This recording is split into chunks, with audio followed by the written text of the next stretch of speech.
Sa mga nakabrayas po dyan na nagtatanong sa akin kung anong magandang toothpaste para sa inyo.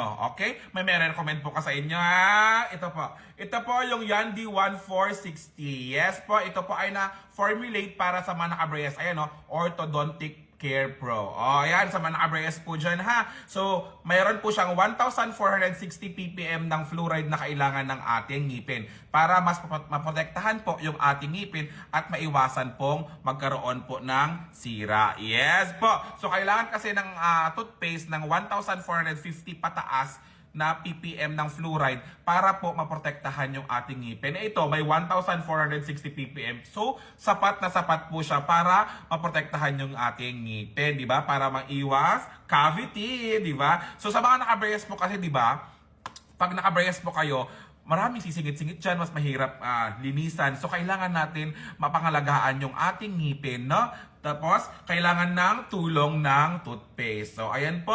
So, ito po marirecommend ko po sa inyo, ha? So, sa mga nakabrayas po dyan, alam na!